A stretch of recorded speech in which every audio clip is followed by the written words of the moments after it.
I love that the entire way through, he was just such an alien. Yeah. Yeah. He was an alien ding dong. That's exactly what he was. I know. I love that. I love an alien ding dong so much. It's my favorite kind of ding dong. I'm Melody Carlisle. And I'm Sabrina Bradley. And this is Heaving Bosoms.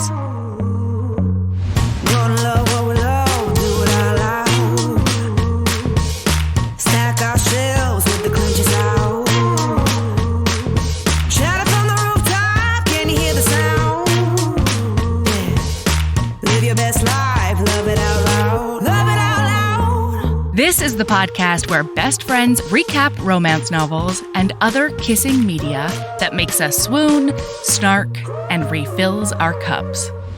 Whether you've read the book or are coming in blind, we'll lay bare every delicious scene and revel in the tropes and subgenres that make romance amazing. All right, listener, strap in and strap on. Headphones are highly recommended.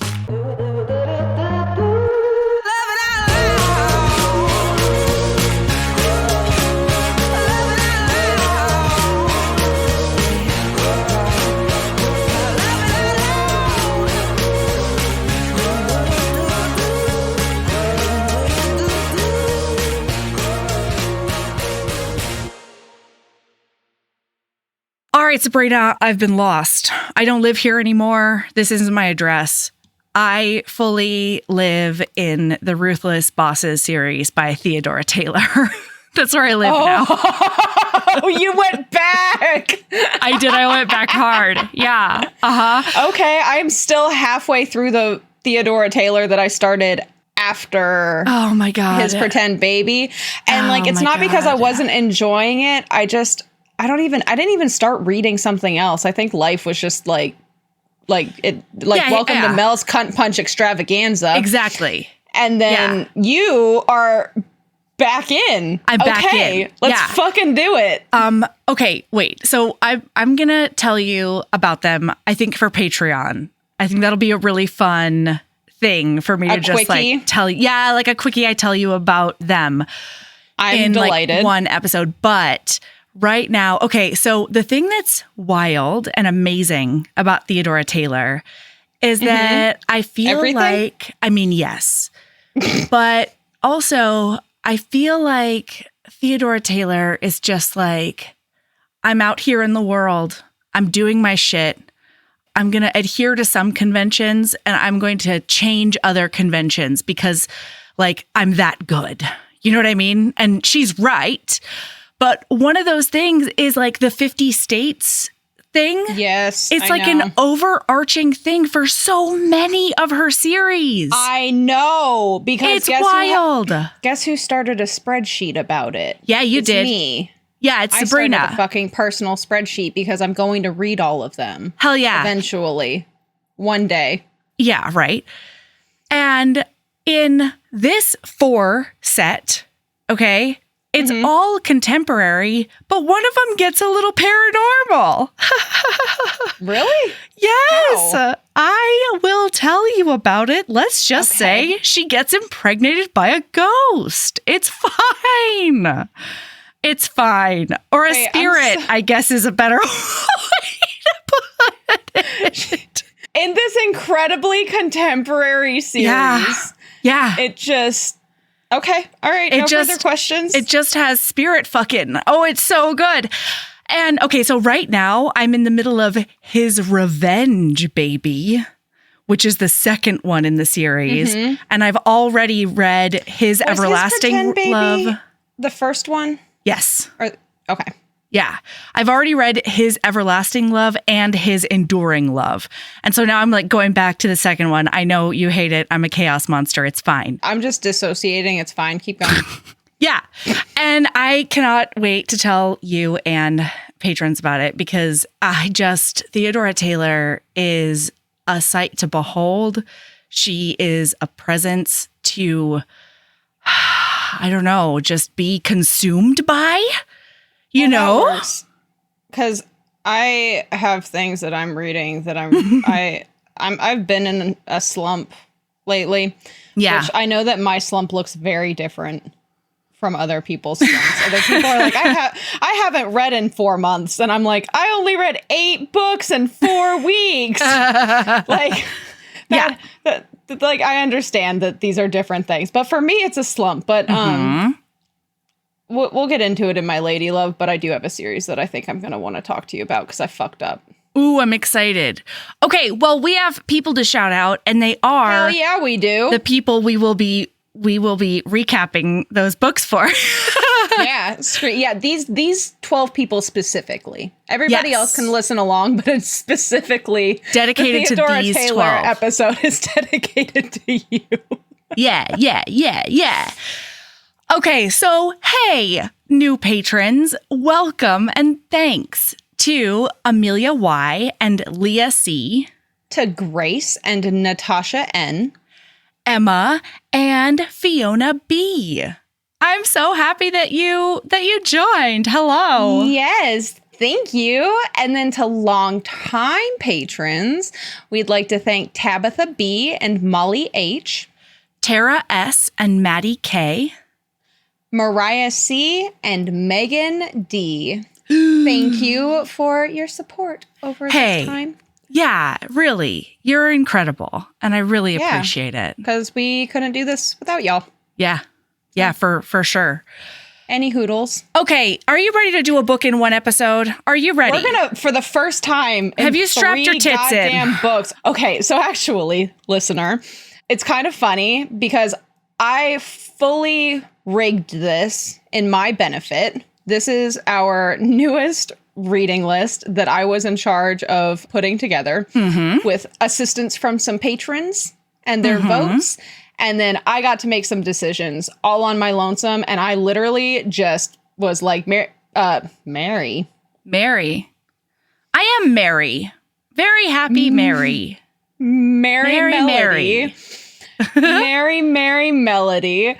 Melody started to try and tell me about this in the February reading roundup, and this book has been on my TBR for like ever, and I know Melody. Even if she's like, I won't spoil it for you, she would. I wanted this to be a spoiler-free experience, and so I said, you know what? It's going on this fucking reading list, and guess what? It's the first goddamn book that we're doing on this reading list. Hell yeah. Well, and I found it because of Katie Robert. She was like, you love alien romance. I think you're going to love this author's alien romance. And I think she might have done like an Omega something or other that you might be interested in.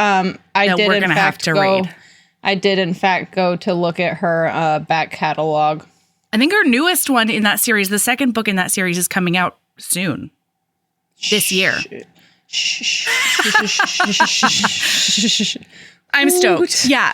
Elizabeth Stevens is a new one click for me. I'll tell you that much. Because the world building in this is bananas. It's incredible. It's fucking fantastic. And she does not shy away from a tough subject. Oh my. So trigger warnings. So trigger warning, people. There's some trigger warnings in this book. Yeah. We're going to trigger warn you, I think. There's, oh boy. There's SA. There's slavery. Yeah, there's slavery. Yeah. There's, what else is there? Aren't those the big ones? There's abortion, if that's something that is hard for you to handle. Like, and not abortion by choice. It's not abortion because of choice. It's abortion because they have no other choice, because they, like, it's from the essay and it will literally cause death. Yeah. That was not answered in this book, by the way. I guess that there's medical help now. We'll get into it, but have you read farther than this book? Not yet, no. Not yet? Okay. Do you know the next book is about Kiki? Yes, I do. Of course I do. Oh my Watch me lose my ever-loving mind. Oh my God, I'm ready for that warrior bitch. Hell yeah. All right, let's fucking go. So we open up in this world. We're going to give you a little bit of context in this world. So we're coming in hot. Oh yeah. There are humans. They have escaped Earth. I don't really understand why. Some kind of apocalypse, I guess. Yeah. And they ended up on this moon. Whimsy. Long story short, a bunch of aliens found these humans on this moon. And the moon was like Danger Town. You know, the moon was, you know, Monster Central. And the alien race that found them were like, we will get you a biodome that will keep monsters out and keep fresh air in and stuff. But in return, we are going to do you have to let us hunt you. Yeah, we're going to do a compulsory rape hunt every year. Yep. And every year they call it a solar because the world building is excellent. No. So a revolution is their version of a year. A solar is a day. Yeah, you're right. A lunar is a month. And then I'm pretty sure that a revolution is roughly I would guess the equivalent of 3. 3? No fucking way. I refuse to believe that because they're allowed to hunt anybody that is 7 revolutions. Oh, I see what you're saying. 15 revolutions. And I can accept a lot of things, but I refuse to accept 14 to 30 is the allowed range. Okay, yeah, you're totally right. That could make sense, but also I would I forgot it was 7. I thought it was more than that. No, because the age of consent in Voraxian culture is 5. Yes. So you're right. I refuse to believe. Yeah, that you're it's totally only 2 right. That would be awful for humans specifically. Yes. Because humans, people don't really know a bunch about them, and they're like the lowest of the low. Well, yeah, who cares? Basically, the humans are treated like animals they can fuck, right? That's what it is. Mm-hmm. Yeah. They're the bare minimum. And then, of course, obviously, eat the rich. There's a fucking group of people who keep all of the rations, and they don't have to participate in the hunt. A group of humans. They're like the assembly or something like that. Yeah, the Anti-Kythera Council. Yes. And Matilda's the head bitch of it. And Matilda needs to go down. I think Matilda needs to get what's coming. Mm-hmm. And what that is punishment. Punishment. Yeah. Yeah. So our heroine is one of the only hybrids that was a product of one of these hunts. The first one. That's right. The very first one. Because at that point, they didn't know that taking the pregnancy to term and birthing the baby would literally kill the mother no matter what. Because they have very primitive medical bullshit there. Apparently, the greater Voraxian culture is very about trades and bargains and stuff. And bartering. But can I tell you, Mel? What? Real quick. Yeah. The way it was described, I fully imagined that Alien v Predator movie or whatever. Where alien comes out of the person's stomach. That's immediately what I imagined. Yeah. I've never even seen that movie. I've only seen the scene, but it lives rent free in my head. Mm-hmm. And I was like, that's the birth. That's what's happening. That's the birth. It. Yeah, I hate it. Anyway, so since then, we don't find this out until later on in the book, but since then, any pregnancies that result from the hunt are terminated because otherwise they'll kill all of the ladies, period, the end. And a lot of times the babies also die. Well, there's two hybrids. Hunt, there were 6 women who got pregnant. All 6 died. 4 of the babies died, and only 2 of the hybrids lived. Yeah. So Mary is not only part human, which is sort of like animal status, even though they're sentient. She is also like a cast out of her own society because she's a hybrid. And whether people are reminded by her mere presence of the trauma that they endured because of the hunt, or just the fact that she looks different. She has red skin and really, really straight hair. Whereas, I love this, the beauty standards on this colony and in the future human times, before, is really geared toward having darker skin and curlier hair. Mm-hmm. So it's time for the next hunt, and people are really, really freaked out about it. She has 2 very close friends. One's name is Svera. Yeah. Svera she's a human who worships the tri-god. Mm-hmm. And Kiki is a friend who is like the beauty ideal, has already participated in the hunt once. Multiple times, wasn't it? Multiple times. I don't know. I think I wiped all of that from my brain because I just didn't want to. I don't remember exactly. I just know that she had one bad, really, really bad experience. I think that it's more than once, though. I think the last one is what, quote unquote, broke her, though. Okay. Yeah. Was how it was described. Yeah. And as a result, she has like drawn into herself and learned to defend herself. And she's become very hard in response to that trauma. So it is now time for the next hunt. And she's not old enough yet. You're supposed to be 6 solars old. 7. No, God damn it. 6 revolutions. So she's 6 solars. Old. And this is why it makes sense to me. She's 18, right? Like this is, yes, as far as like human world is concerned, and us as readers unfortunately live on this human world. Yeah. It makes sense that 18, like just based on how age ranges tend to be in sci-fi romances and things like that, it is not shocking that she's going to be in her early 20s when the actual romance takes place. Right. And that they met when she was younger, et cetera, et cetera. So the way that these hunts work too is real fucked up. Because all of the eligible women... Big trigger warning here. Like, really, if essay is tough, honestly, get out of here. if essay I love is you tough, so much. Don't listen to this episode. Yeah, like... There's so much. There are so many episodes in our back catalog that would be great for you. And I love you. And take care of yourself and make good choices. Okay. Absolutely. We're going to keep talking about a lot of essay now. So all of the eligible women get lined up naked and are kneeling in this sand field because it's a sand desert planet. Yeah. And then everybody else who is not eligible is on the outside of a fence just watching this ship land. Mm-hmm. And we don't actually see a hunt. No, ever. Thank goodness. Yeah.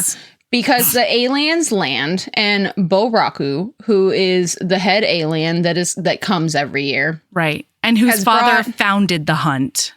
Yes. And like made the pact for the dome bullshit. Yes. He arrives and he is here with 2 honored guests. And that is Voraxia and Raku. And they look different. The Voraxia is a Draxian, I think. And so he has like red skin. Drakish? Yeah, Drakesh, something like that. Yeah. Mm-hmm. He has red skin and stuff. And then the other 2 are Voraxian. So they're like a grayish blue situation with like lots of armored plates all over them. Why is a blue alien just so hot? Like, did Ruby Dixon just, what's the word I'm looking for? Like, pull us into a cult? What is it? I don't know. Woo us? There's some listener out there that's just fucking screaming at their phone right now. Anyway, it doesn't matter. But like, they're just super hot, sexy. They have an exoskeleton, which is kind of cool. They have completely black eyes with very little pigmentation that you can see any changes in. They have horns that show... Well, we don't know this yet, but they have horns that show their emotions and change color. Their whole skin changes color. It's like a brow situation that changes color. Yeah. Oh, interesting. That is not how I understood that. I understood that they have ridges, but I was imagining like almost a crown of horns. Oh, interesting. I was imagining and then they also had ridges. And then the stuff that goes on their... on their forehead, like goes out to their horns. I don't know. Who knows? Like big curly owl eyebrows. Okay. Yeah, I love it. Let's do that. That's it. I dig it. So Blue Guy gets here and he's confused. Yes. Oh my God. Raku is so confused. He spends, I'm pretty sure, 80% of this book just lost. Golly, he doesn't know what's going on. And Voraxia hasn't been much help because he hasn't been honest, because this is illegal as fuck. Yeah. So all of a sudden, they're like looking at all of the women offerings, I guess, the ones who aren't behind the fence. And he's trying to be like, okay, so they want this hunt. Like, this is their cultural thing. Well, he's also shocked that they're sentient. Yeah. Yes. He didn't even know that they were going to be sent. He had no idea what he was coming to this planet for. No, not at all. He did not understand that it was a get your dick wet venture. Yeah, gross. Yeah. When Matilda comes up to be like, hello, fearless alien leaders, these are what we're working with this year, these women who are kneeling. I don't know, man. I can't. I'm sure Matilda was much less uncomfortable and so much more articulate in the check out our stock. We just got a fresh shipment in. I hate it. It's so bad. It is. I'm sorry. Anyway, I have to laugh because otherwise I will cry. It's so fucked up. Same. So then Raku feels what he calls his Xana start like humming through his whole system. Did you listen to the audiobook? There's an audiobook of this? Yes. I'm sorry. I eyeball read this when there's was an audiobook. Yeah. I swear I asked specifically if there was an audiobook and the internet was like, go fuck yourself. The fact that we are describing the same book right now and I listened to an audiobook of it was like fantastic. Or it means that there's an audiobook. So there is an audiobook and it is fascinating. So the language of Voraxia is a completely made up language, but there are aspects of it. She talked about it in the author's note at the very beginning, like the pronunciation guide. Right.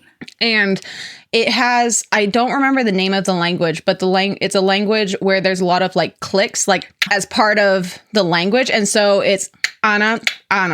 And like if there's a hard X at the beginning instead of an H, it's clicks. And like the voice actor who did all of that, he was fan-fucking-tastic. And it was hilarious listening to the humans because they were like, Xana. Yeah, that's how I say Xana. Well, and like we're gonna refer to it that way. I'm so sorry. I have to do listener a favor right now. And that is that Elizabeth Stevens has done us all a giant favor and done an audiobook collection of books 1 through 3 plus a novella. Oh, fuck yeah. So I'm getting that right now. I just clicked it with my hands. Straight up. Like, okay, so I half read this and half listened to it. And like, because that's what happens every time. I listen to the first half of it and then I'm like, oh shit, I'm running out of time. Time to like fucking truck it, which means I switch over to eyeball reading. Yeah. And I will probably go back and listen to the last half because it was so fucking good. Like the voice acting was really incredible. It really added a dimension. So I would recommend, especially because you're a re-listener. I am. Like, I would highly suggest going back and just restarting from the beginning, frankly. Amazing. Mel. Yeah. It's so good. Yeah. I mean, I do have to finish his revenge, baby. You know what I mean? This is true. It's like nothing's going to stop me from finishing that. And then, then I'll check out well, okay, so you're helping out listener, but where is this audiobook collection? Is it? I found it on Audible. It is on Audible? Oh my God, so I can use a credit for it. Fuck yes. Yeah. Awesome. That's amazing. So anyway, he's here and he does feel his Xana. And that is essentially like the mating. It's like the fated mate feeling. Mate thing. Yeah. Yeah. And he feels it. And then he sniffs Kiki because Kiki is there. And he's like, this isn't quite it. But it's close. It's close. And it turns out it's because Kiki touched, like, they're friends. Yeah. And so some of Miyari's scent is on her. Some of her pheromones and skin dust and stuff. Gotta get that big sniff. Like he like fully goes down to like his knees, like hand in the dirt. And he's like all up in her face, just being like, and we get that from Mary's perspective behind the fence. And she's so protective of Kiki because she knows how traumatized she's been in the past. And so she's standing there with Svera, and then he like keeps following his sniffer nose until he finds her.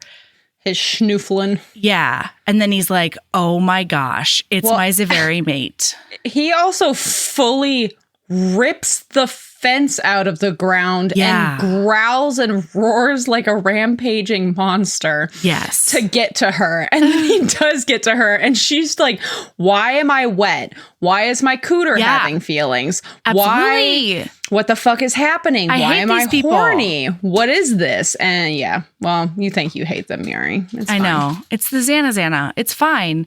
But he finds out that she's underage. As far as humans are concerned. As far as Voraxians are concerned, she is of age. But for humans, their idea of age of consent, I guess, or like age of majority is 7 revolutions. And so I will say that fucked with me every single time that it came up. They're like, she's only 6. And I'm like, I know. I'm having to get over a lot of... I don't like it. So he decides that because he can smell that she's terrified too. And he doesn't understand why she hasn't understood that she recognized him. What's up, Sabrina? I have a lot of questions for you over the course of the next scene. I don't know that I have any answers for you. You probably don't, because I re-listened to this twice because I was like, what? Okay. The fuck? Okay. So to break it down, he gets up there. They don't speak the same language because the humans don't have translators.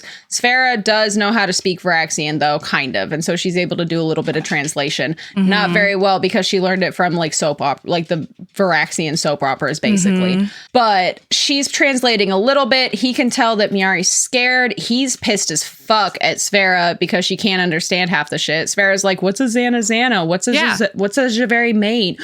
What is all of these things? And he's like, what the fuck do you mean? Right. This is true love. Yeah. This is all of my feelings. I have to stick it in. It's oh my God, what do you mean she's too young? I never thought that I would find. I never thought I would find my Javeri mate.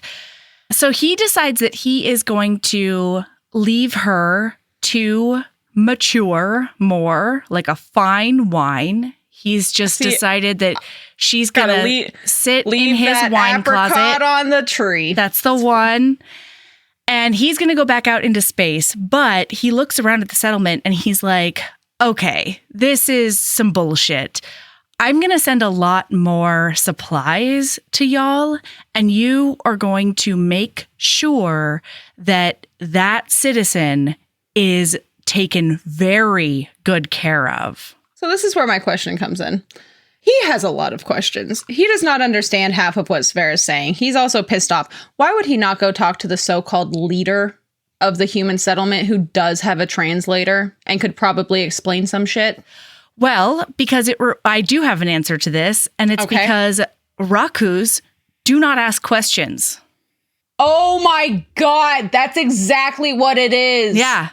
It shows weakness to ask questions. Your citizens are just supposed to give it up on the spot. I'm going to tell you real quick that I do really love these characters, but I have been referring to it as the Ding Dong book. Okay. Because Raku's a fucking ding dong. He's such a sweet ding dong. And so is Miari, frankly. They're both ding dongs. I love them to pieces. They have lots of smart moments, but there were times where I was like, literally in my notes, there's so many times where I'm like, and then this ding dong does blah, blah, blah. And then that ding dong does blah, blah, blah. I mean, Mary, I didn't think she was a ding dong the whole time. Just because of her there were power a couple of times. Situation, the power imbalance between them, and her lack of understanding of his culture. That's absolutely accurate. Yeah. Half of his ding-dongism is because he doesn't understand human culture. Like, it's fine. Sure. I understand. This is not a judgment. This is not an angry thing. I loved it. No, totally. I was delighted by the ding-dongityness. Like, it was fantastic. By the ding-dong antics that were happening. Yes, I just loved it. I just loved calling them ding dongs. I love these ding dongs. So continuing. So he leaves with the express thought that he's going to get the truth out of Boraku, and he is going to punish him for any wrongs that he finds that Boraku has done, because something is not right here. But he's also not super sure what it is. The thing that he thinks is the most wrong is that while like greater Voraxian citizens can consent to things like hunts, They haven't in a long time, and he doesn't understand why these sentient beings haven't become fully fledged citizens of Voraxia. And with that comes something called like a life drive and translators and, basically a living wage and enough supplies to like be totally stable and good and taken care of kind of situation. Yeah.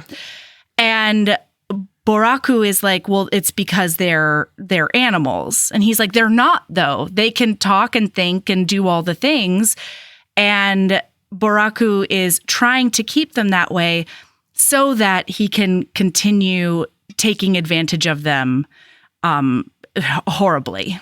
Because Boraku is a massive piece of shit. Absolutely. He only becomes a bigger piece of steaming shit the more that you learn in this book. Truly. So, zippy zap, it's a rotation later. And we are in Miyari's point of view, and she and Kiki have decided to escape. Oh, because he made the statement that she needs to be specifically taking care of all of these things. Mm-hmm. And when he gets back, if everything is good and he's happy and pleased with how things are, mm-hmm. then he will take care of the humans for the rest of their existences. Not even lifetime. Yeah. Like your children's children, until the last human dies, you will be taken care of. Well, Miyari doesn't get that information. And no, she just thinks that this guy's coming back to fucking hunt her.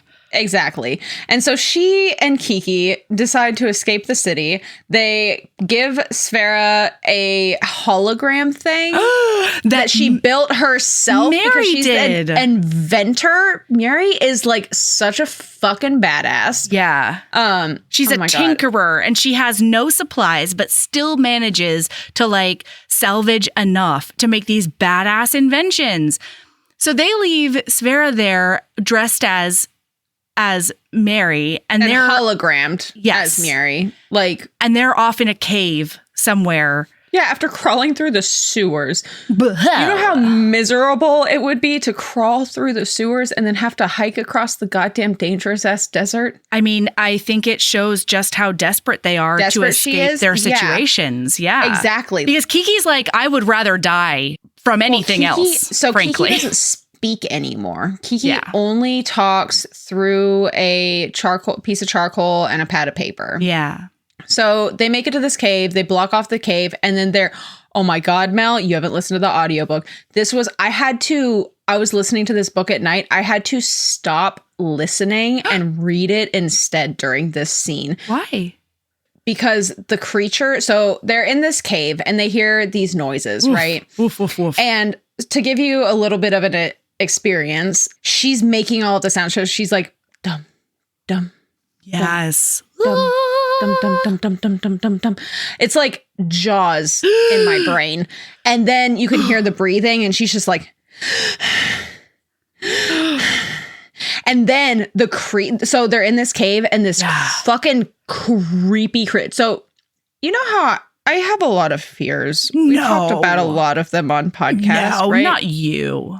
A recurring a theme, aspect, if you will. Of these fears is not knowing what's there. Yeah. Right? Well, the dark encompasses that. The deep water encompasses that. At a dark cave, I have a terrible fear of spelunking. Oh, absolutely. I think they're fucking Looney Tunes. I have nightmares. One time I read the story. Have you ever heard about the man who got stuck in the cave upside down and died in the cave and they filled the cave with concrete? I can't remember what it's called. It's like the Nutty Putty or like the Nitty Gritty or some Nutty Putty Cave. Yeah. It's out in Utah. I have nightmares about it because I read that article. Anyway, that kind of shit freaks me out. Oh, like a cave. I love a cave though. Like I love walking through a cave. Beautiful. Awesome. Where like they have all the lights and then water shouldn't be there though. They turn them all off and it's like dark and I freak out for a second and then the lights come back on and it's fine. I would not be okay if those lights did not come back on. Although the adrenaline junkie in me desperately wants to go on one of those tours you can go on where all you have is like a flashlight kind of thing. No. Yeah. I would. Like the adrenaline junkie in me wants to do it. The person with anxiety who has to take panic medication thinks that I'm a fucking lunatic. Yep. But regardless, they're in there and then all of a sudden they hear sack.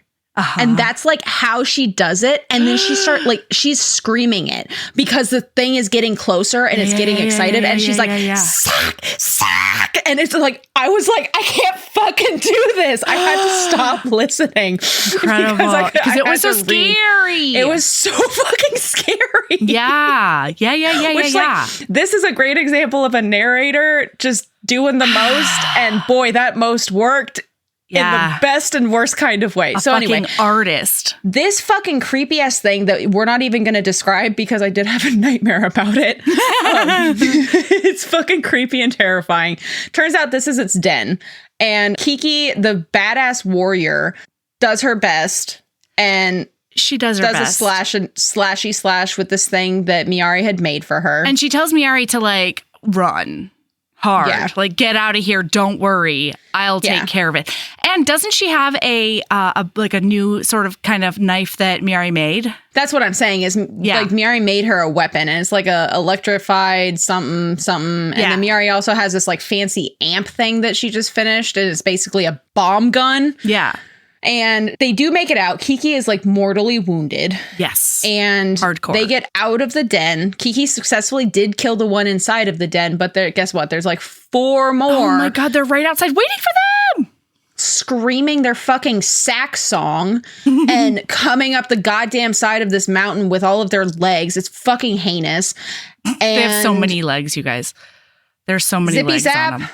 Well, so Kiki is like mortally wounded and is like, I'm fucking doing this and grabs that bomb and then we zippy zap. Now we're with Raku and all of the offerings, all of the ladies who are there to do the hunt times. Yeah. Mm-hmm. And so he goes over to his very mate and he's like, hey, girl, wait, hold on. You smell really bad. You smell different. You smell wrong. Mm-hmm. And then he finally figures out that she is a hologram. She's a lying, liar, traitorous hologram. And so he has to jump on a bunch of desert jet skis and Voraxia goes with him. That's exactly what they are. They're desert jet skis. That's absolutely what they're totally. Oh my God. Do you think they make ones with rooster tails? Yes. Oh, I feel like they have to. They would have to. Although that sounds miserable. Absolutely. Like it's you funny can't be when behind it. It's funny when your friend rooster tails you at the lake. It is not funny when you get rooster tailed by a bunch of fucking molten sand. Mm-mm. That's not great. So he and Voraxia. Oh, also, these are not names that we're telling you. These are titles. Yes. Because apparently all non-slave beings in Voraxia are either children or they graduate into a title. Yeah. And like your name is literally considered your slave name. If you don't have a title, that's your slave name. Yes. Yeah. And I guess it's a holdover from the past when slavery was rampant. Right. So Raku is like the emperor of everything. King. Mm-hmm. And then he has a bunch of like dukes and shit. Yeah, you have Zubraku, you have Voraxia, you have No. Those are Zubraku is the category. Yeah, duke, essentially. Yeah, Zubraku is a duke. And then like depending on the region, it's like Boraku, Varaku, all this stuff. Yeah, kind of like the Duke of Canterbury versus the Duke of Isles or whatever. I don't know. I'm just throwing out fucking random ass shit. But like that's what those are. Yeah. So Voraxia goes with him because Voraxia is a very trusted advisor, like he's his right-hand man kind of situation. Girl, can I tell you I Sherlock Holmes the fuck out of that? What? That enemy to lovers. Oh, Literally the minute Voraxia showed up on page, I was like, this is Kiki's. Yeah, this is Kiki's boy. Oh, it's exciting. Mm-hmm. So anyway, they get there just in time to see these nightmare monsters coming up the hill going after them. So Voraxia gets he immediately hones in on Kiki, whose intestines are lying on the ground next to her, and she's fixing to blow shit up. And Raku hones in on Miari. Miari? Okay. Mm-hmm. So then he does a big, giant fighty times on all of these monsters. He literally rips one of the legs off, shoves his hand into its chest cavity, and then stabs it in the heart. Yeah. I was like, you fucking go, dude. Wow, you're doing it, is what he's doing. Wow. Absolutely. Yeah. Like, cool. So anyway, we zippy zap, and now they're on Raku's ship. Yeah, and he is basically forcing her into the shower because she is covered in blood, dirt, feces, and piss, and she's a fucking hot mess. And he is still so fucking horny for her because since he met his Zana, his Javeri mate, he cannot come. This man has 3 balls, and he has not come in 3 years. And that's the thing, right? Is the 3 years that really gets me. Wow, that's a whole situation to walk away from your Javeri mate for that long. I would not trust that she wouldn't be dead. No, when I got back. Like, I can't believe there wasn't more supervision over that assembly, because we do learn that while they got more rations, the rations weren't equally distributed. No, and like, it all went the to audacity. The audacity of that Matilda bitch being like, oh, he told me that like she needs to be put in bubble wrap, but I'm not even going to feed her more. I don't even care, is wild to me. Well, because like, do you think he's not going to find out? Yeah. He's like, yeah, so how was it those 3 years in between me being there and you being there? I just can't believe he also didn't do more oversight, you know? At least like... Even if it was just an annual trip. Yes! Even if it's not you going. Yourself, Raku. Even if you could not handle yourself and keep your Zora in your goddamn pants. Zora's Oh my God, dick. Zora's a dick. Oh, I love it. Keep your Zora in your goddamn pants. Yeah. Like, God, it's so dumb. Send somebody else. Send Voraku. Right? You trust Voraku. Yeah. Anyway, okay, so here's the deal. So they're in this shower. It's shower times. And it's steamy shower times. Yeah. And he like touches up on her tail, which is a serious erogenous zone. I have never wanted a tail more in my life than reading this book. Yeah. Yeah. He's like showing her that this is an erogenous zone, basically. And her Zana's going nuts. Mm-hmm. And then... Well, because she's also realized she doesn't really hate him. No. He hasn't done anything cruel to her. So like, this is not a bad essay situation. I feel like I need to make that clarification because up until now it's been like the hunt. We've been harping on that a lot for good reason. Right. But this is not that kind of situation. She's already softened towards him a little bit. She's and like, oh. She knows that the hunt is not happening this year. At all. It didn't happen the last time and it didn't happen this time. Yeah. So, he finger bangs her. Dude, my favorite thing is that she's a woman who knows what she wants. She fucking straight up grabs his hand and puts it on her clit. Yeah. She's like, this is where I want it. This is my go button. She's never, ever had any sort of sexual interaction with it. And she's like, I know what I want. That's right. And I want you to touch me right here. Yeah. Oh my God. Bless you, Miari. Like, you beautiful bitch. It's fantastic. And then she gets taken to his quarters and he's trying to like rub up on her and he's got her on the bed and everything. And she keeps on being like, wait, no, I think we can be friends. Like, no. And so he like gets a little bit frustrated and then he just like puts some living liquid into her ear. He like, what's it called? A wet earwigs her. Yeah. A wet willy. Yes, loogie. That's awful. I mean, I think that's kind of what it was. It's like viscous. It's also like, as far as I can tell, a living... It's an organism. Being that is the translator. Yeah. And he's like, can you understand me? And she's like, blah, blah. Yeah. What the fuck did you just put in my ear? Uh-huh. And it rearranged all of her brain parts in a good way. So now they can understand each other. It was also just like, so funny to me because like before he gives her the translator, it's described that he just looks... Like, he just fought all of this shit, and he just looks so tired by her. Yes, he's exhausted. He's just like, ma'am, I need you to just come on. Please. And he's mystified as to how she doesn't know what a Javeri mate is. It's very clear that she has no idea That brings up a question. I'm very interested to see in one of the fully human heroine books how that works, how the Jana works, because I bet that she can feel it a little bit because of the Drakesh blood in her. Yeah. But like Kiki's not going to fucking accept that. Yeah. Like, I'm so excited for Kiki's book. And we get to learn about them pretty soon because he says we're mates. Or the Zana wants us to have sex. And she's like, that's Nutter Butters. You're talking crazy. And like, I want to see my friends. And he's like, you mean the traitors? Yeah, I've got them.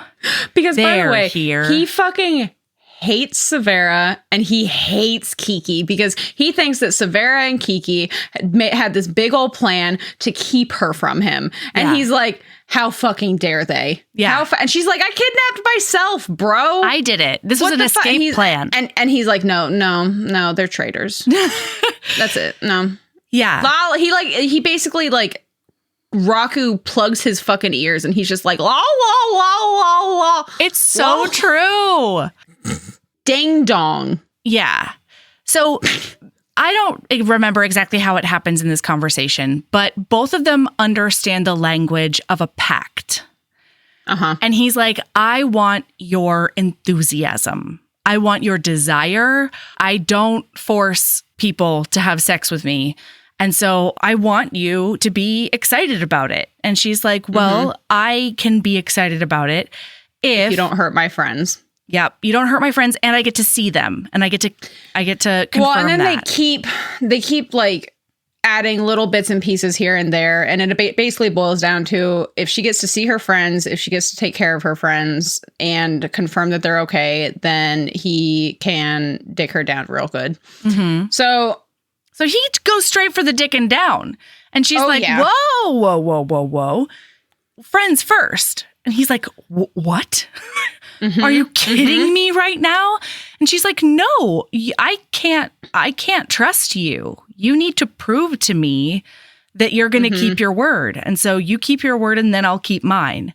And he's just like, so he's like, fine. So he like throws some clothes at her, throws some pants on himself or like a loincloth on himself. And then they find Kiki it's hard first. to strap that Zora down. You know what I mean? I don't think it's strapped down at all. I think he was walking around with a flag waving. So they go find Kiki, and Voraku is straight up. He's standing vigil While she's in this tank of another organism, essentially. Or like it's a tank full of little organisms that will heal her completely. So anything that has ever been wrong with her is being healed right now. It's going to take a long time because, again, she could have played jump ropes with her intestines. And then Raku's like, all right, she's fine. Ready to go have sex? Yeah. And she's like, no. Where is Svera? There's another human. So he takes her to his captain of the guard kind of situation. And how was this pronounced in the book? I do not remember. Crixox? I don't remember. Okay, well, I've been calling him Crixox. So there's like two ladies who leave. One is a Voraxian and one is Drakesh. And then they walk in and Crixox still has just like a boner waving around in there. And she's like, wait, whoa. You have Svera with this person? Like, this is bananas. And he's like, no, he would never mate with a human. Turns out very racist. That's exactly what it is. Yeah, he's racist. Yes. Oh, what a mess. But Svera's still locked in the wet room. She's hiding because she wears a hijab, right? Yeah. So for her religion, she worships the Trigod and wears a hijab. And when they were being attacked and stuff, because Raku does essentially, we skipped over this, but Raku does essentially attack her and break her arm accidentally. Oh, I forgot about that. Because he's all pissed off at her because she won't tell him where Miari is. And humans are very fragile. And yes, comparatively. He didn't mean to, but. Well, he legitimately didn't mean to, which is why. Yeah, I'm not being an apologist. I'm just stating a fact. Okay. He legitimately didn't mean to. You were like, meh, and I was like, what? Yeah.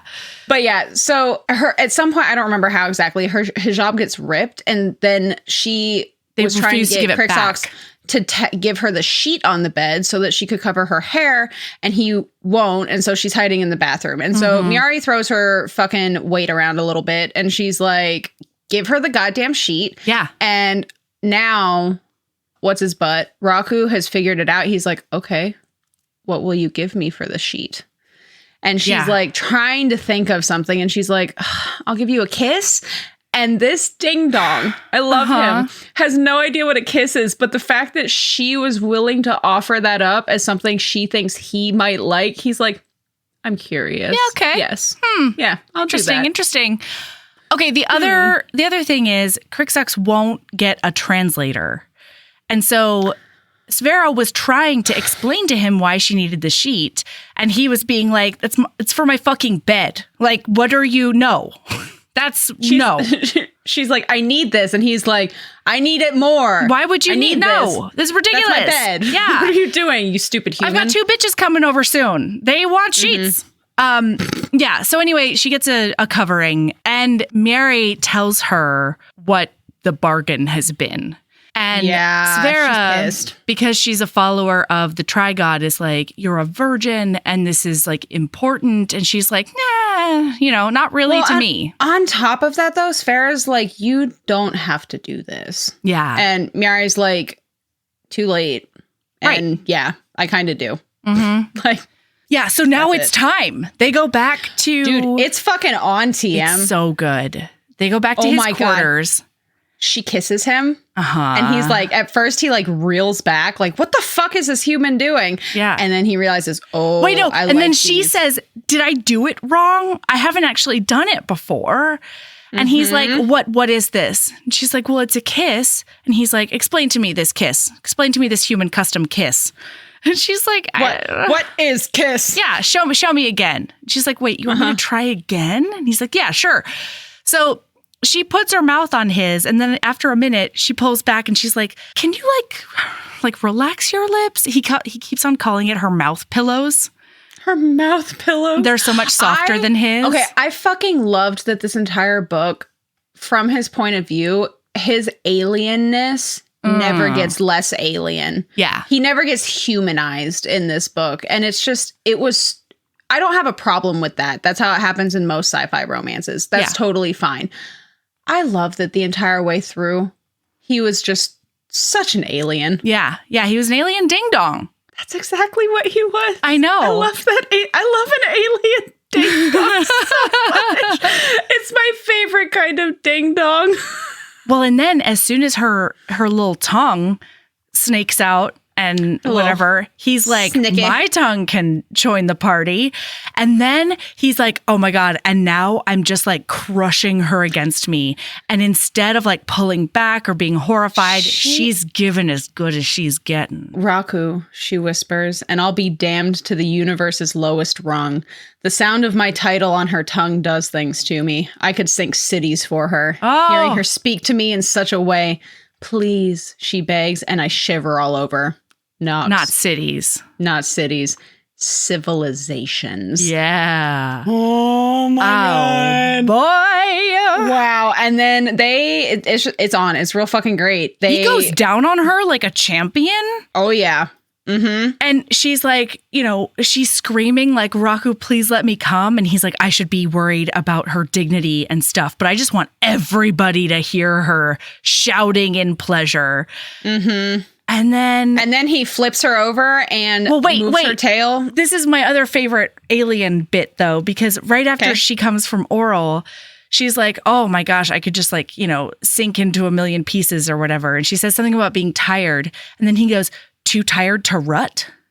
And she's like, no, get over here. Get over here, Come here, you. You haven't even stuck it in yet. Hello? So then he does flip her over, scoot her tail out of the way, and then he goes at it. He asks her again, are you ready? And she says yes. He says something to her in his language that she can't understand, I guess, or something. I don't know. And then so there's a lot of when he's in the middle of when he's in the middle of rut. right? Yes. He starts muttering in his language quietly and quickly, and her translator can never pick it up, and we never get an answer. But I like to imagine that he's just... Oh, it was perfect. It was so that is the world building in this book was so fucking good because it's imperfect, right? Like technology is fallible. I'm my God, if anybody can tell you that, it's gonna be me. Like I'm the one programming that technology. You know what I mean? Like it human or alien error, right? There's only so much we can do. And so like the fact that technology wasn't perfect was so nice. Even expensive, fancy, quote unquote, perfect technology still had its flaws. It was wonderful. So I have one more quote. Please. Listener would love to hear it. When they're in doggy style, she sees me over her shoulder, and on her face, she wears a pleasure expression that has the impact of a Sabron collider shot straight to the breast. Her grappling hooks bore into the cavernous hole left behind, and with one pull, she tears through bone and flesh and plates and leaves me open.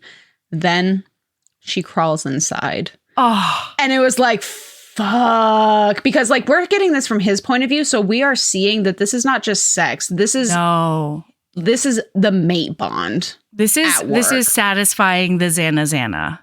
Yeah. And then he calls her this. Okay, so that was your favorite alien part? Yeah. My favorite alien part was him calling her clit a delicious pleasure morsel. And just like all of his terms for like, it feels like she makes like the pleasure sound or like the something. It's her laugh. Yeah, exactly. And like the pleasure expression is a smile. Like it took me a hot minute sometimes to figure out what exactly through this alien's eyes, what exactly was happening. Yeah. Sometimes the pleasure sound was like happy, like laughter. Sometimes the pleasure sound, like it varied, but it's like they don't have varied emotions the way that humans do. They don't reference them that way. And so he doesn't really, it's all levels of pleasure sound is the same thing, but sometimes it was like a cackle. It seemed like to me. Sometimes it was like a giggle, but like you had to get that from context. Yep. Because he just doesn't register it that way. He doesn't have the language for it because they express their emotions through the colors of their ridges. It's kind of like how, oh my God, they have, 35 different words for snow. Exactly. Or whatever. Exactly. And we only have snow. Yes. Yeah. Because we just don't have the words. Yeah. Anyway, we got a motor. Yeah. So much good happens. Yes. Luckily, I think that we can basically zippy zap through the last 6 chapters of the book, essentially. Yeah, fair. So they fall asleep with him inside of her. And she's happy. She's so fucking happy. And then he wakes up in the middle of the night and leaves. And she thinks he just went to the bathroom. But when she wakes up alone, dude, she immediately goes spirals. Full. Yeah. Like she's like, oh my God, he hates me. That was terrible. I didn't please him. He's not going to stick to the pact. And what he doesn't understand right now, and what she doesn't understand right now, is that the pact between the human assembly and the Drakesh was something that their survival hinged on it. And he doesn't understand that she's bringing that energy into all of their pacts. So her whole deal was how do I, before they had sex, she was like, how do I know if I'm pleasing you? Because the future and safety of not only my friends, but my people depends on me pleasing you. I've never had sex before. Well, and I think how am I supposed to guarantee that? This is basically just kind of a fun thing. I'll do this if you do this. Yes, kind of absolutely. Thing. But because he still doesn't know enough about how things are on the moon, he still doesn't understand that the hunt is non-consensual and that the breeding harnesses are non-consensual. And they're because he thinks that the hunt, and we haven't told you about these breeding harnesses, listener, but they sound I don't know. They sound like shibari, but bad. See, I think that consensually it's fine, but the fact that any shibari is bad if you're not consenting to it. This is no. That's what I mean. It is shibari, but bad. Oh, yeah. I thought sorry, I thought you were saying that it was bad position, and I was like, I mean, if you haven't experienced rigor, then it should be fine. But it's a complete immobility device. Yes. It's very strappy and stuff. And the only thing that I can think to equate it to at the moment is shibari. Essentially. Yeah, or like device bondage. And that is how they complete the hunt. And that is how Voraxians of many species have sex, period. Apparently, that's the only way that they can conceive. Right, is in like this very specific position that is achieved with the breeding harness. That feels very against Darwinism. That feels like you can only have sex in this one position, but yeah. So he's never experienced the joy of just like sex the way he just had it with Mary. Anyway, she's like, I have not pleased him. He's not here. This is really bad. He could be murdering everyone I love right now. And I also can't get out because he hasn't given the door permissions like with her biosignature. So, because she's a badass and also because she's hungry and hangry, she does go tear the shower apart and build a bomb. And she is in the process of setting that bomb off and like, okay, I have 3 seconds to get from here to the bathroom door before it goes off. And then she hears him coming down the door. And so she hides it underneath the blanket and like sits down naked, and she's like, maybe he won't notice. And then I don't even remember, like he kicks something or something and accidentally bumps it into it, and he's like, what the fuck, why are you trying to kill yourself or kill me? Tell me what is wrong with you? You will tell me right now. And she's just like, I'm hungry. And he's like, what do you mean hungry? I fed you, like I fed you earlier this time. And she's like, I eat 3 meals a day. And he's like, oh my god, I eat 4 times a lunar. That's what that was. Yeah. He eats once a week for us. Yes. But that's more than a week. Because of fucking python. Yeah. So he's like, holy shit, I am sorry. Like, he doesn't say that because Rakus don't apologize. Nor do they ask questions, nor do they do other stuff. So then she's like, you have to make sure to tell the other the other people taking care of the humans that they need to eat too. And he's like, what will you give it to me in exchange? He's just fucking up left, right, and center. She's like, I don't know what else I can give to you. Well, because she's like, I could see myself making it work with this man. Yeah. Or with this alien. And then he has to fucking do the pact thing again. And he doesn't understand what he's doing. Right. And he's ruining fucking everything because it makes her feel like a slave all over again. It makes her feel like a whore. Yes. So she offers to do the breeding belt in exchange for her and her friends getting fed. Oof. And now we're in his point of view, and he can tell something's wrong, but he's not sure what's wrong because it's just 2 completely different cultures. Right. He can tell that something bad happened, but he can't quite pinpoint exactly when nor what went wrong. Yeah. So now he starts taking it on himself, too. So he's like, I do not even care for her properly as any male should, and I am her very mate. I am weak. Is this why she shuns me and rejects my touch? She does not even allow me to help her onto the glider. And I'm like, no, you ding dong. Yeah. This is why they're ding dongs. Yeah, absolutely. Absolutely. So they planet. No. Well, wait. Before they end up on the planet, he finds out something about like the hunt not being consensual because he's like, when we get on planet, I'm going to wreck Boraku. Like, I'm going to get to the bottom of this because he obviously misrepresented what was going on. Yes. And he might even know about the terminations too. Not quite yet. He learns this chapter. Oh, okay. Okay, sorry. But essentially what it is they've landed and now they're on a glider back to the main city, essentially. It's like an airport. Yeah. And so this entire chapter basically takes place going to the city on the glider. So we learn about the terminations, we learn about the deaths, we learn about all of these things, and he's finally starting to understand. And he's also starting to realize that every pact that she has made is for somebody other than herself. Yeah. And he's like, oh, because in this culture, you don't really have friends. You have people you trust. You have people who have your back, but you don't have friends. And he's like, why would you do these pacts for these humans you don't even care about, who you don't trust? And she's like, because like it's for they're the my betterment people. of all of my people. Yeah. And this is when he's like, wow, she's going to make a great fucking queen. Meanwhile, she's walking around. I loved that he honed in on that, being like, wow, she like instinctively puts the greater good above herself.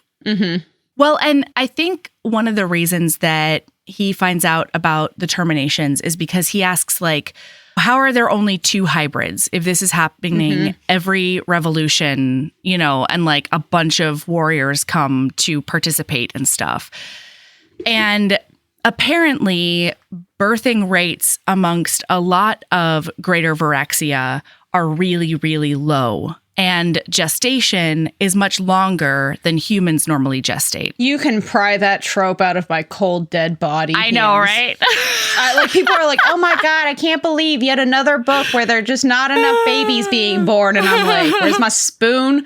Where's my spoon? I know. And I love that because it. like you're childless by choice. You know, I love that you love that. It's so fun. It's so beautiful. Do you know, are you kidding me? Childless by choice and now literally no way to have a child. Do you know how much fucking fun I would have on those planets? I hear you. Yeah. It would be a endless buffet. It would be a Sabrina carnival. It's what it would be. They'd be like, hey, I'd be like, hey, you want to practice on a human?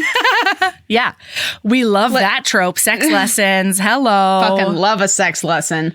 So any hoodles, we make it back to the city and she meets some of the, firstly, of the other titles. This is very important. He is starting to understand that she sees herself as both a slave and a whore. Like he did not register that yet. Right. Okay.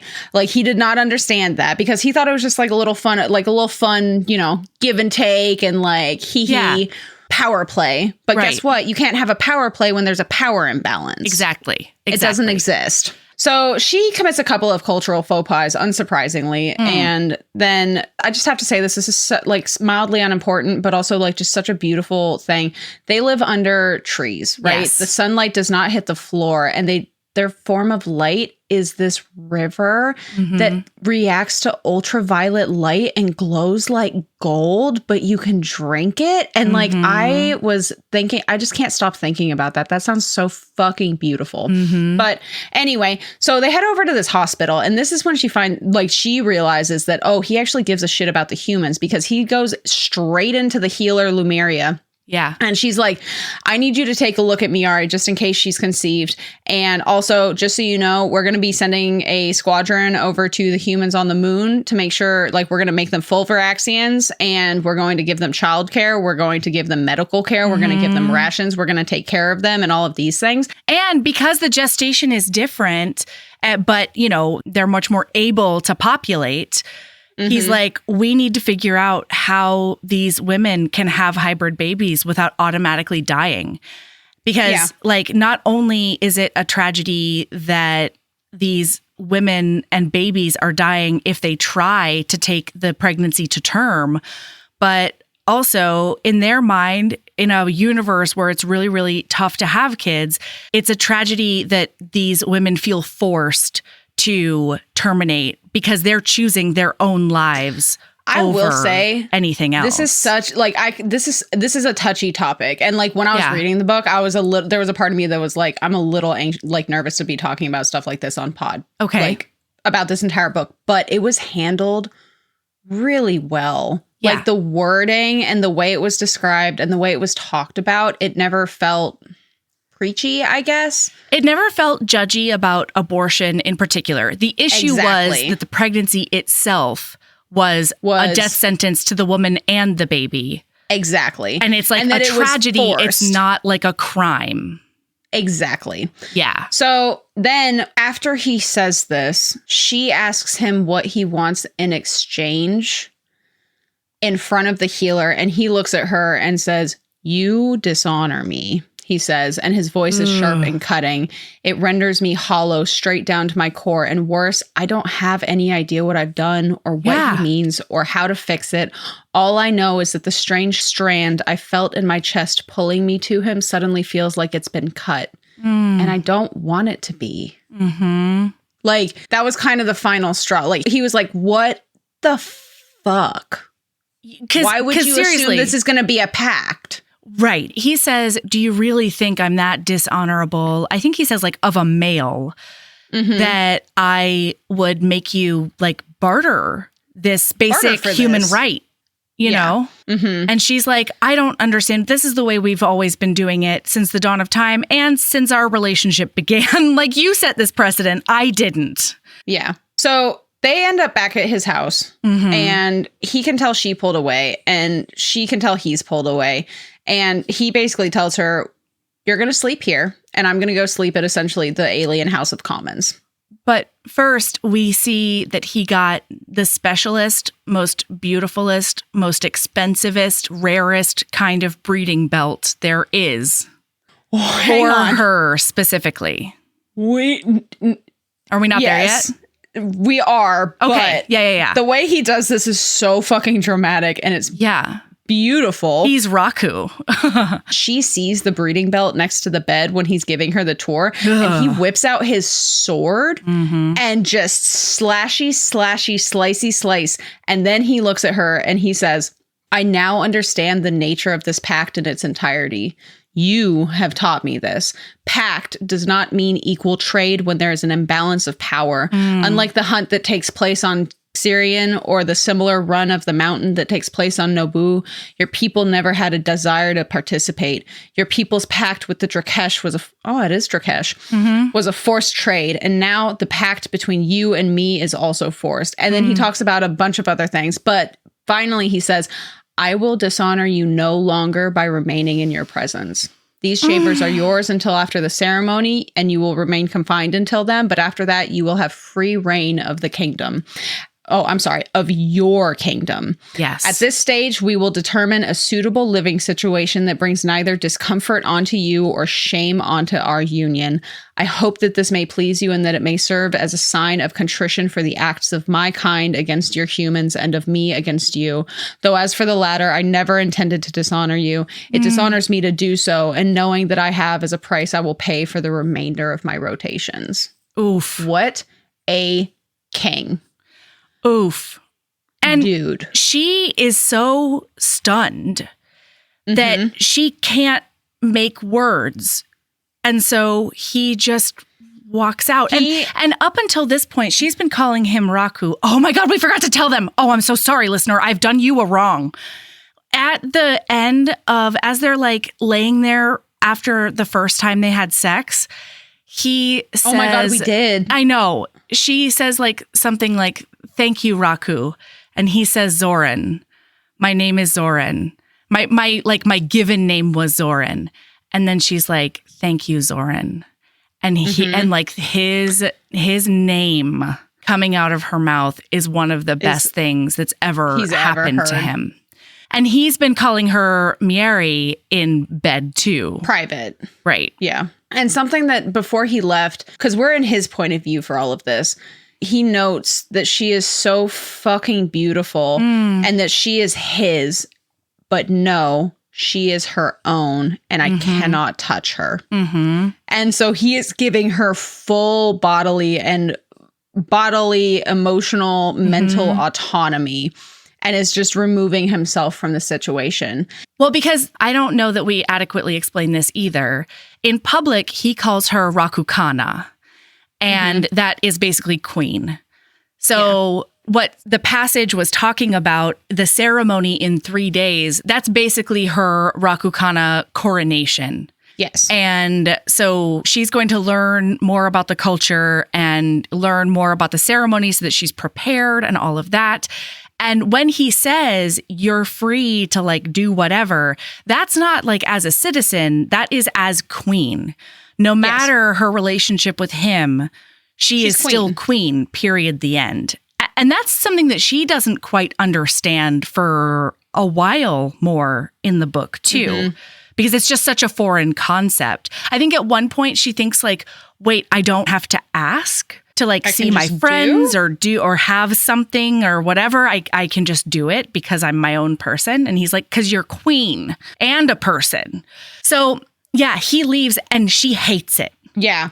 She hates it hard. She's like, but she does leave it alone. So the next time we see them together is at the ceremony. At the ceremony. One quick thing that is important that can be summed up in one sentence is that Voraku gets his title stripped. He's now Paxiel. and he is stripped of his title. That land will be kept watch over by some of the other Rakus until somebody steps up to the plate, basically. So until they find another duke. Is no more. They need to figure out what they're going to do with him, but for now, that's where we are. Oh my God. And listener, I know Sabrina wanted to sum that up in one sentence, and I really love that in theory.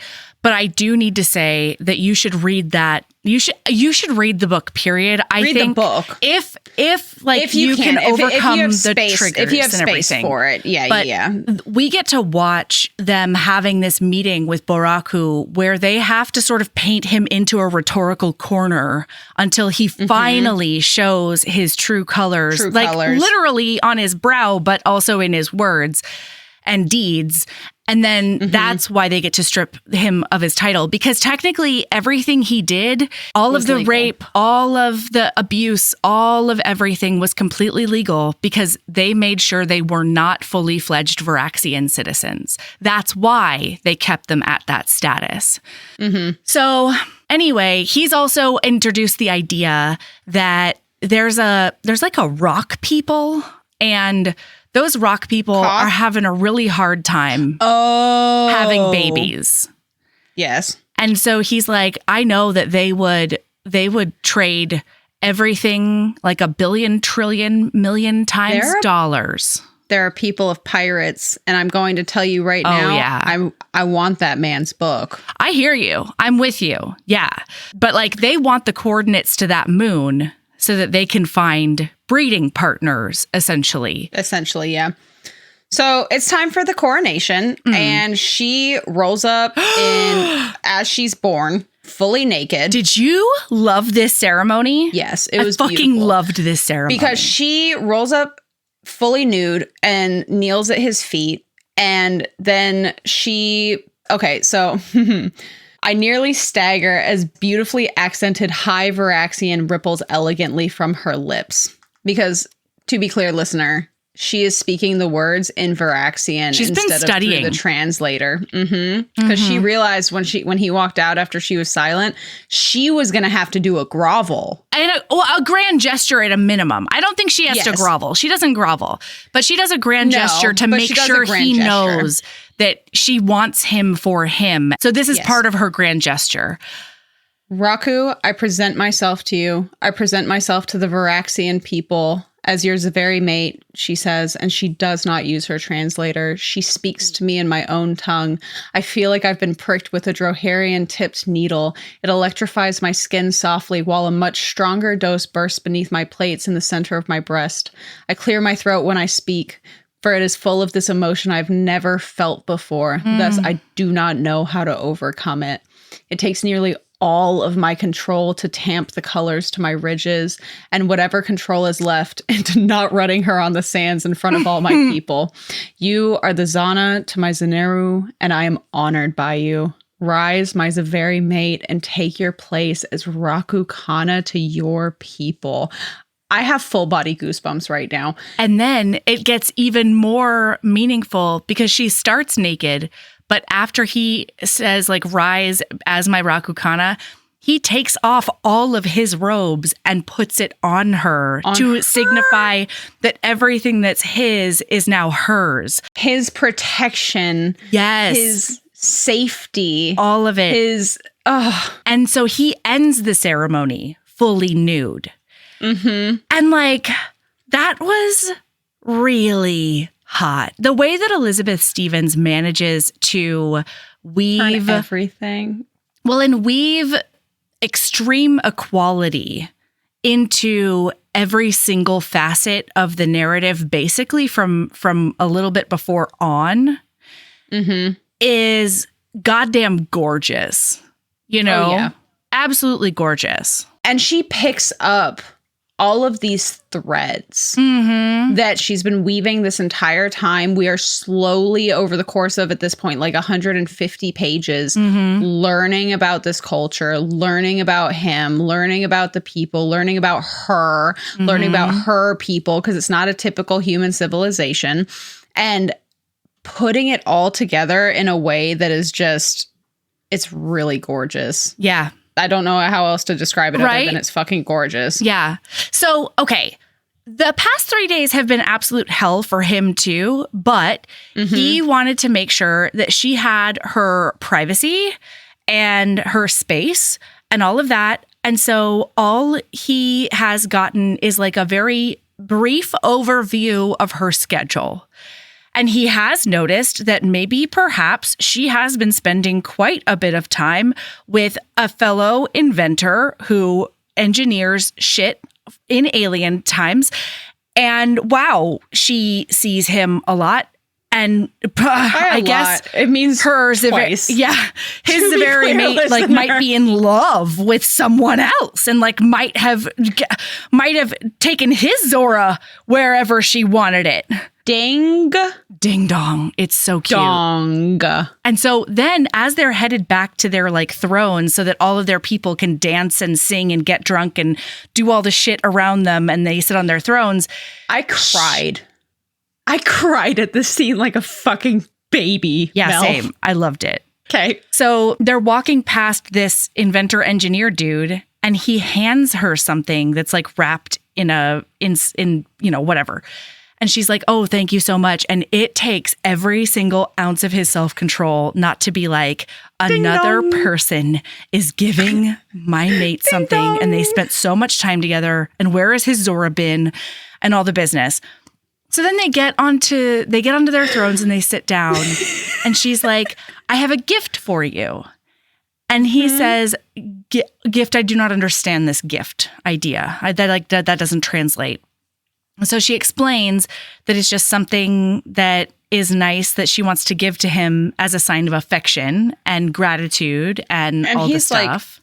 Like a tithe? You don't tithe me. Right. You are my queen. Right. And she's like, no, it's a gift. Okay. But before they can even open the gift, Sphera's here. Yeah. He had Crixox bring Sphera from Koth. To come visit. It's beautiful. And she's overwhelmed and just so fucking happy. And then we get a little bit more. There's no way that Crixox which we know for a fact by the end of the book, that Crixox and it's book 4. They're book 4. Who's book 3? Some bitch I don't recognize. I don't know. I'm sure we meet the dude? Pair. Oh, okay, cool. I'm sure we meet them in the next book or whatever. You know what I mean? Probably. But she's here and she's so fucking happy. And then she does give him that gift. And that gift she made with her hands. She made with her own hands. And he's such a fucking weirdo about it too, though. Because he's like, where did this gift come from? Why did he give it to you? And she's like, well, I needed him to hold it because I showed up naked, bro. I had no pockets. Okay. I had one pocket. And guess what goes in that pocket? Your Zora.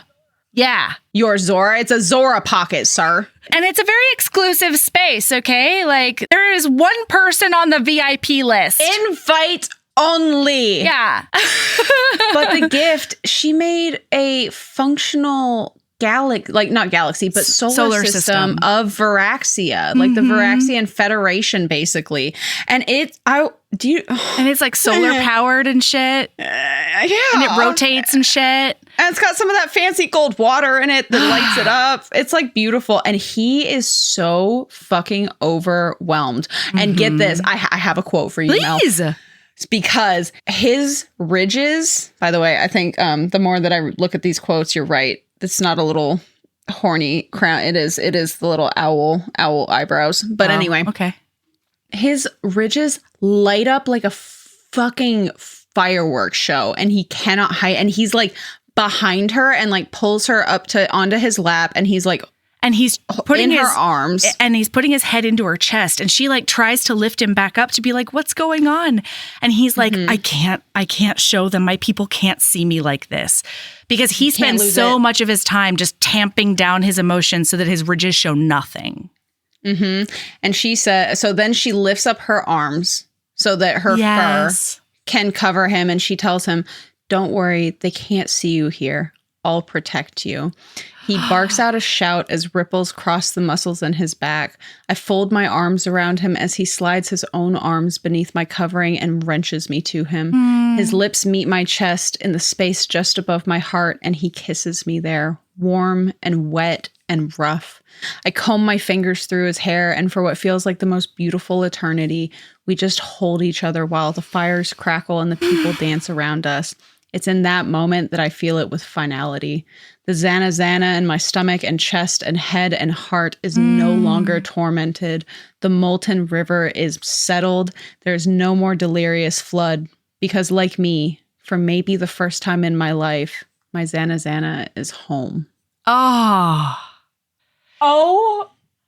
Ma'am. This moment, Elizabeth fucking Stevens. I cannot. And I love that it's not only his forehead ridges, like he's so overcome by this sign of affection that, the colors are going all over his body.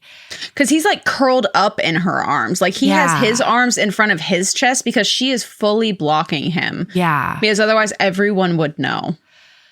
It's so beautiful the way that this protection gets flipped. Because it's unthinkable to him that his Javeri mate would need to protect him.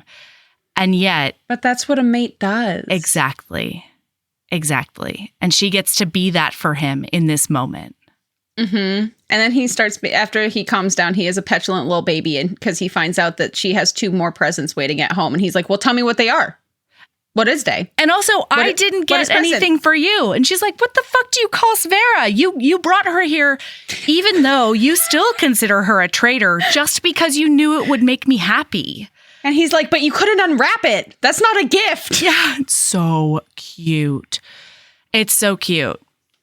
All right, so now I think we go back to there's an explosion? All right, so we meet the dignitaries before they can go off and go to Bone Town. Oh my God. She does one of my most favorite things that has ever happened in a book is she meets this dignitary, the USA, and they're like delighted by her. And they're gelatinous people. They're gelatinous see-through people. Well, it turns out the USA are so delighted that they ask if they can do a traditional greeting with Miari. And she's like, yes, I would love that. And Raku's like, nope. No, absolutely fucking not. Guess what, listener? A traditional USA greeting, farewell, happy dance, sad dance, I have to pee dance. Literally everything is mating. All of it is fucking. And so their whole party was like moving forward, like tittering, being like, whoa, oh my God, this is so exciting. Can't wait to stick it in the hybrid. It's fantastic. Yeah. And then we meet on page the dignitary from the people that the pirate people desperate for breeders, essentially. The pirate rock people. And they've got like apparently 2 real girthy dicks that are made of stone-like substances. His dick has to be better than what's described elsewhere. Right? It has to be better. We'll see. It just seems he's not great. He's got to have a book, right? I feel like, you know? He has to. But anyway, and basically I'm going to try again to boil us down into one sentence. And let's see if I stand for it. So he makes some inappropriate comments about the Rakukana. Yeah. And Zoran has a big fucking issue with it. And they get in a tussle and a fight. And then he's like, you get the fuck off my planet. And he's like, well, it's going to take me a little time to recharge my ship. And then Zoran's like, we're leaving now. Goodbye. Do you have anything else to add? That's it. Wow. Great job, Sabrina. Okay. Great job. So then we go back to, I was fully expecting you to have like a couple of comments. No, great job, Melody, too, I think. I think that really you deserve more praise than that. So they do go back. That like they finish up with the dignitaries, all of the rest of them. We don't see the rest of them because they're all boring apparently and don't say hi by fucking or want to steal the queen. He forgets about his third gift because he's so delighted by his second gift, which is she took that breeding belt, which by the way, we did not mention this, but the breeding belt was made with deeply illegal illegal stuff. Like he had to go to a black market to it's get like all the unicorn hair or something, you know? He full on Voldemort's this fucking breeding belt, breeding harness. And then she has turned it into like lingerie, and he goes into a rutting fever, and boy howdy, it is fucking pound town. Yeah.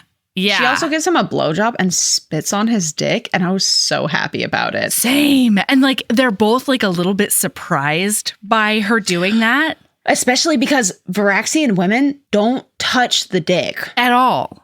Period. That's not how they mate at all. It's just it's just breeding harness or nothing. Yeah. And so he is like, wow, I'm so excited about all this amazing sex we're having. I do, however, want a bunch of tiny Rakus. And so I am going to need to get her into that breeding position somehow at some point. I don't know if the breeding harness is going to work or what, but like we're going to get into that. We got to get into that conception position. And then they do, in fact, fuck for a solid like 3 days. Yeah. Like, and at the very as end, they should. At the very end, Miari thinks to herself, at some point, I wonder if it is possible to die from too much happiness, even one drop too much, or if it is possible to live in that drop for the rest of eternity. Oh. I'd like to try, regardless of outcome. Oh. I love it. Mm-hmm.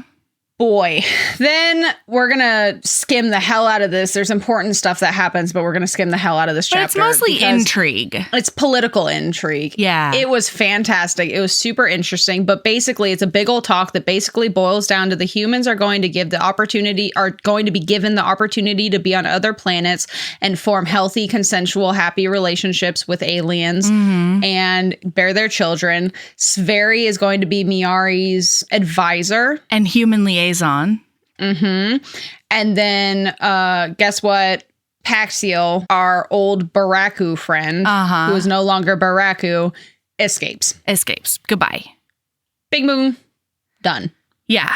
And Crixox is very obviously in love with Svera, but doesn't know it and won't admit it. And all he keeps doing is being like, well, no, she should always live with me. I should always be her sole protector, period, the end. And I will take no questions at this time. I fucking love him. He's ridiculous. He's ridiculous. And so there's a big explosion as they're in this meeting trying to figure out what to do about all the business. And the Raku sends Svera and Miari back to his house with Crixox, being like, that is my biggest, baddest, scariest guy, and he's going to protect them along with all of the other, like, you know, smaller soldiers, lesser soldiers. Yeah.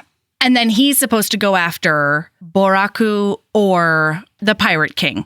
That is how he is referred to in my notes as well. That is correct. Yeah. There is no fucking way I was going to pronounce that name without lots of practice. And I did not have a lot of practice before this episode. No.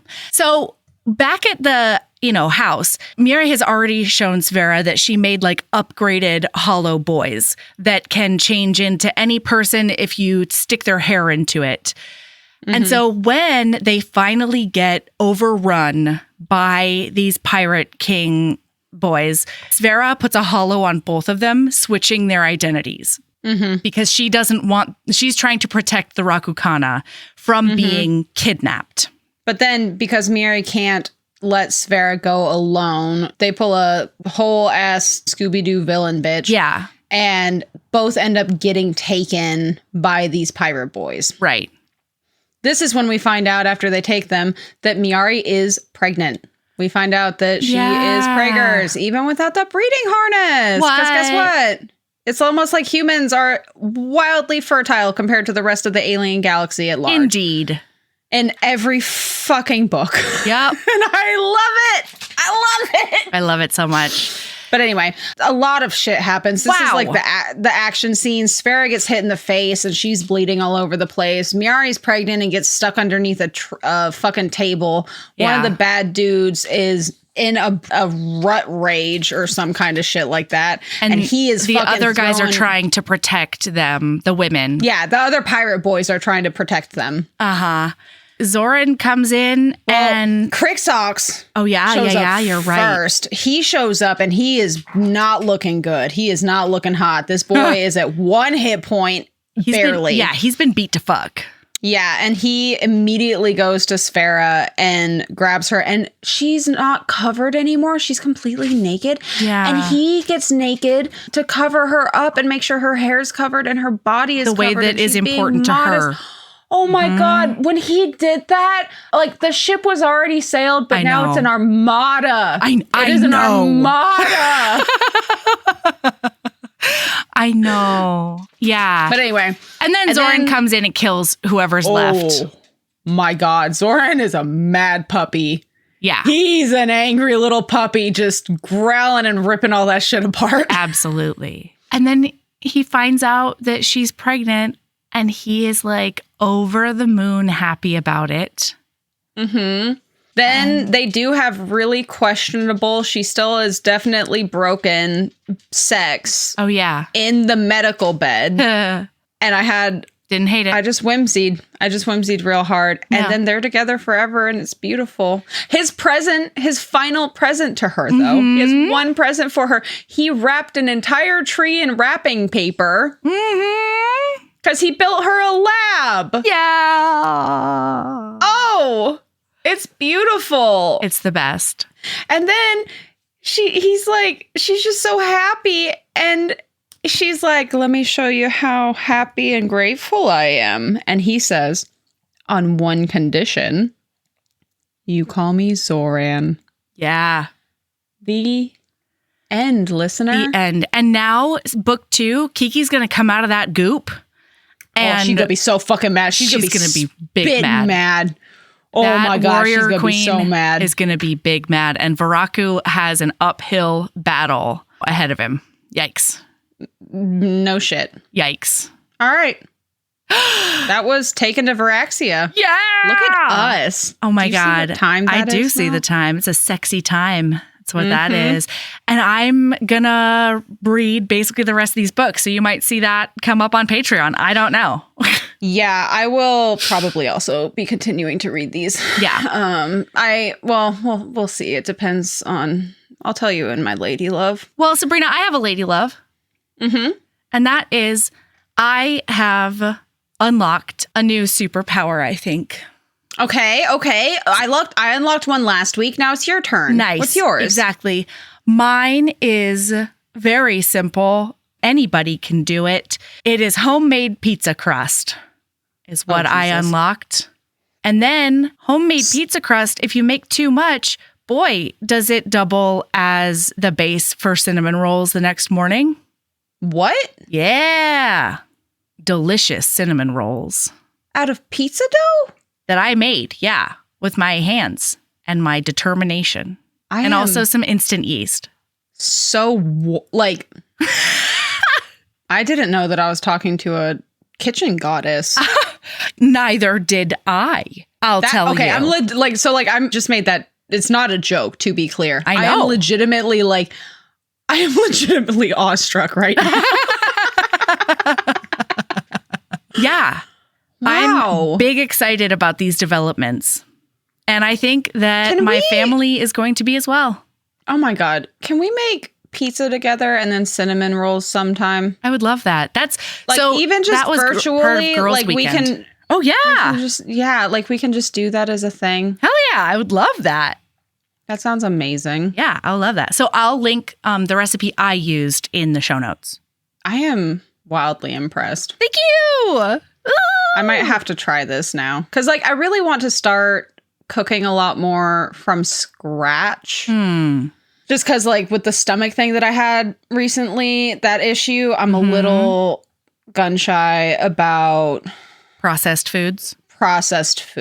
And so I love the idea of that because pizza is my favorite easy thing to make. Yes. Because it's just so easy. And I just use the store-bought crust, or actually that's not true. I use pita breads. Oh, I like that. And then I usually put pesto, salami, mozzarella, and then capers. Yum. And that's my go-to, I don't feel like cooking meal. Mm-hmm. that is not hot Cheetos and cream cheese. I don't know that counts as a meal. So I love this. What's your lady love? I love that. My lady love is a little author named Emma Hamm. So I found this author from their book Whispers of the Deep. Yeah. Which I talked about on Patreon, and it's probably my favorite book that I've read this year. For whatever reason, I had not really gone and looked at her back catalog like I usually do. I did know that the next book was going to be coming out, in October or September or something like that. And I was like, why have I done this to myself? God, why? It was incredible. I fucking loved that book. I loved everything about it. It was like the perfect level of angsty and kind of dark, but also just gritty. I fucking love a gritty dystopian sci-fi kind of shit. Yeah. And it was perfect. And then last week, I decided that I wanted to follow this author on Fantastic Fiction, where I track author back catalogs, because I had never heard of this author before. So I mistakenly assumed that she did not have a lot of fucking books. My God, this fucking author is so fucking prolific. I just started a series by them. I may be going down a rabbit hole. I also maybe just realized today on my lunch break that this isn't a standalone series. This is a 5-book series about one couple, I think. I know for a fact that the first 2 books at the very least, but I just decided I don't want to know. How the turntables. I forgot how much I loved a romantasy style thing. Yeah. Because I think that's it, as I only like it when it's like romantasy style. You know what I mean? Where it's like if it's fantasy or monster or that kind of thing. I'm not even that into it with monsters. Really? Specifically fantasy. Okay. But who knows? Maybe that's going to change. Apparently I'm growing or some shit. But the fucking book that I started is called Of Goblins and Gold. Ooh. It is also like 280 pages, and I am about 20% in, and I started it last night at like 11:30 p.m. Wow. And I've only read it for like 10 minutes on my lunch break. And the minute we get off here, I'm going to go read this. I support this. And it's been a while since I felt that way about a book, especially like a book series. And so I'm very excited. Yay! I'm very excited. So my lady love is Emma Hamm. All right. Shout out Emma Hamm if you want to. I have questions for you. And I think that, my Zub lady love is going to be Theodora Taylor, because wow. I support that. That's my rabbit hole. My Zub lady love is authors with a hell of a back catalog. So it's kind of Theodora Taylor too. Hell yeah. We have a theme this episode again. Hell yeah. Alrighty. All right. So, listener, keep being a badass and love yourself as much as you love miniature solar systems made by your fated mate, the love of your life. Golly. Yeah. Love yourself as much as you love starting a ceremony with one partner naked and ending with the other partner naked for symbolism. Yeah. And love yourself as much as you love pizza cinnamon rolls. Yeah. And love yourself as much as you love a fated mate fucking light show that is only for you, private when they're audience. Vulnerable emotionally. Yeah, and you have to protect them. You have to ensconce them in your protection and your furs. You must embrace them. Yeah. Yeah. All right, bye. All right. Bye.